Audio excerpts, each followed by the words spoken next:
In 1862 England, there was an English nurse named Elizabeth Wright, played by Florence Pugh, who was traveling to Ireland. In Ireland there was a huge famine which was believed to be caused by the English war, and because of that, Ireland hated English people. When Lib reaches Ireland, she enters a bar and she was escorted by a woman named Maggie to show her the room. She shows her the room and tells her about the O'Donnells. Although everybody hates her, but she is called to give medical assurance related to a girl who is fasting for more than 4 months. Apart from her, a nun is also called to investigate. Next day she meets with an all-male committee, who assigns her and the nun their roles, tells them about the girl Anna O'Donnell. According to Anna's family, she has been fasting since 4 months and she is physically healthy. Both Lib and Nun are supposed to keep watch for 8 hours each and not to share details with each other. Dr. McBrearty, who is a physician, claims that the girl is all right. They strictly want Elizabeth to just observe that how such miracle happened.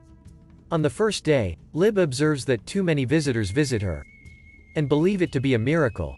When she herself examines her, she seems fine, and Anna claims that she is alive because of manna from heaven. Later that night, we come to know that Elizabeth had a daughter, who died untimely, and she keeps her socks as a memory and consumes opium to calm herself.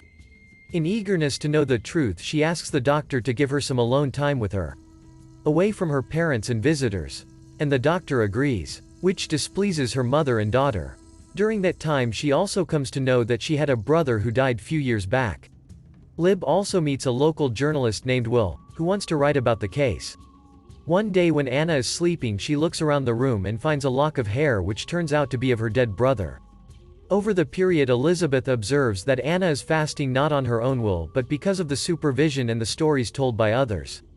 Few days later, after restricting the visits from outsiders, her health seems to be deteriorating fast as she spits a tooth.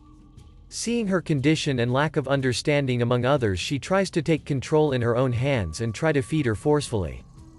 Will was still persistent to let him interview her to present real side of the story and to help Lib. And by then they become intimate. And he gains another motive to help Elizabeth. One day while Anna was walking with Will and Elizabeth, she falls due to weakness.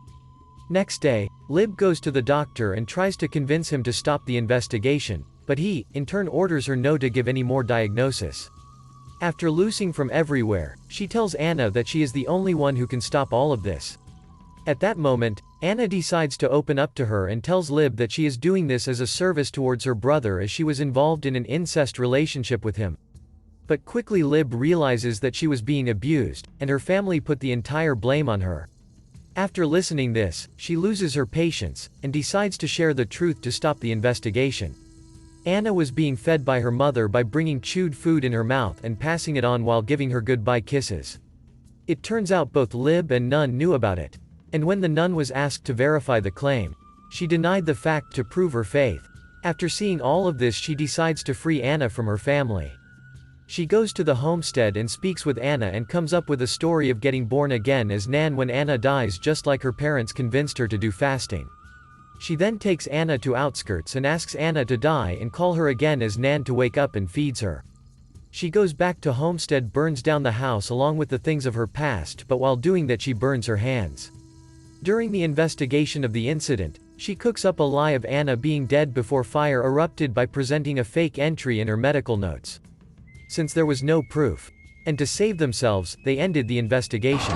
Afterwards, when Elizabeth goes back to England, there she finds Nan with Will. And together they enter the world as Cheshire family.